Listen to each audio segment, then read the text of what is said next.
पुण्यातील hit and run अपघात प्रकरणात अग्रवाल कुटुंबातल्या अल्पवयीन आरोपीच्या अडचणी वाढलेल्या आहेत। अपघाताच्या वेळी मागच्या सीटवर बसलेल्या दोन्ही अल्पवयीन मित्रांनी आरोपीनं दारू पिऊन गाडी चालवल्याचा जबाब पोलिसांना दिलाय आणि हा जबाब प्रत्यक्षदर्शी साक्षीदार पुरावा म्हणून ग्राह्य धरता येणार आहे। त्यासाठी अल्पवयीन मुलाचा जबाब प्रथम वर्ग न्यायदंडाधिकाऱ्यांकडे नोंदवण्यात येणार आहे।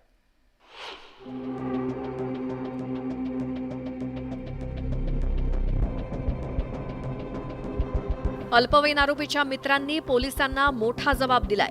न्यूज 18 लोकमतच्या हाती लागलेल्या एक्सक्लुझिव्ह दृश्यात आरोपीचे मित्र दिसतायत। अल्पवयीन आरोपीचे हेच मित्र अपघाताच्या वेळी गाडीत होते, त्यामुळे त्यांच्या जबाबाला महत्त्व प्राप्त झालंय। अपघाताच्या वेळी कारचं स्टेअरिंग अल्पवयीन आरोपीच्या ताब्यात होतं। त्याच्या शेजारी ड्रायव्हर होता, तर मागील 2 सीट्सवर मित्र बसले होते। हाच सर्व घटनाक्रम मित्रांनी त्यांच्या जबाबात सांगितला। साक्षी पुरावे तपासताना न्यायालयामध्ये साक्ष फिरवू नये यासाठी हे जबाब प्रथम वर्ग न्यायदंडाधिकाऱ्यांकडे नोंदवण्यात येणार आहेत। अल्पवयीन चालक हाच दारू पिऊन गाडी चालवत असल्याचे जबाब या गाडीत मागच्या सीटवर बसलेल्या अल्पवयीन आरोपीच्या 2 मित्रांनी पोलिसांना दिलेत आणि त्यामुळेच सदोष मनुष्यवधाच्या गुन्ह्यासाठी पुणे पोलिसांना मोठा पुरावा मिळालाय।